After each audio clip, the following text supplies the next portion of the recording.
Well, good morning, everybody. This is Pastor Jay, and I'm coming to you from Cornerstone Church to do our Thursday Digging Deeper devotional. And all this week, we've been digging deeper into the end of Acts chapter 15, and we've been talking about dealing with the strongholds of unforgiveness, bitterness, and fear of conflict.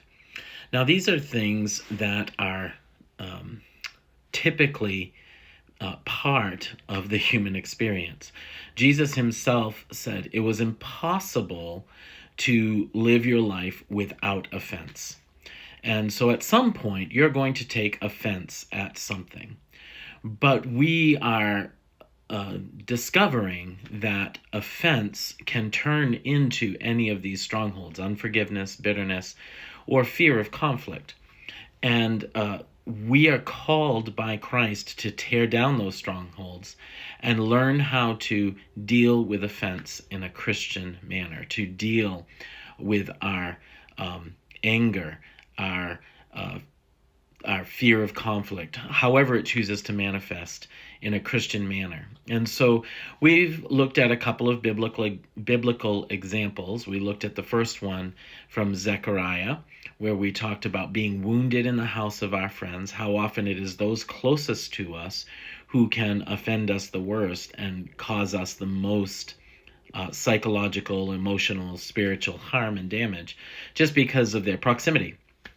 And we also talked about how that manifested in the lives of both Barnabas and Paul, the apostles, in that they had this sharp contention over a fellow laborer named John Mark, who also happened to be the writer of the Gospel of Mark. And the contention became so sharp that they had to take a break from each other for a while.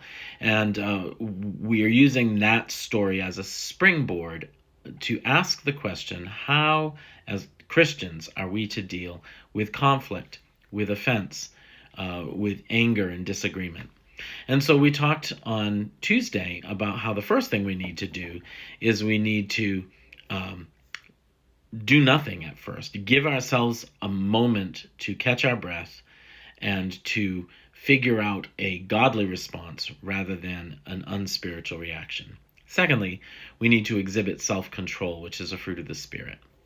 Today I want to talk about how to apply that fruit of self-control. The best way to do that first is to stop, think, and pray. How does God look at the situation that you're in? How does God look at the conflict you're facing? How does he view the other person? He's a God of wisdom and compassion.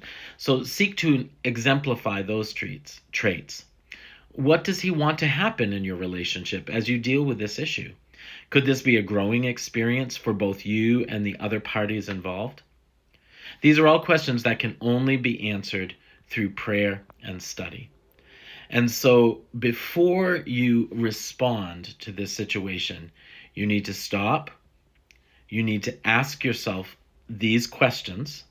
What is God doing? How is God looking at this situation? How does God think about the person who's offended you? Is he angry with them? Or is this just a you thing?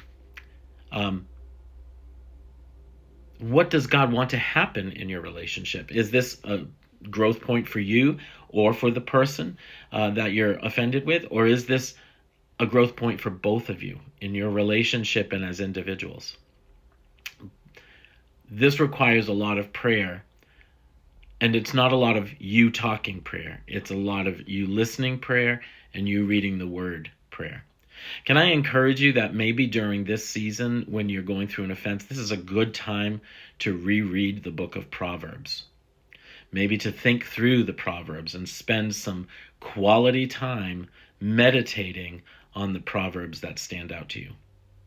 After you've stopped, thought, and prayed, you need to really ask the question, is this issue worth pressing? Is it worth your time and effort? Was it really a big deal? Or was it just the people who offended you?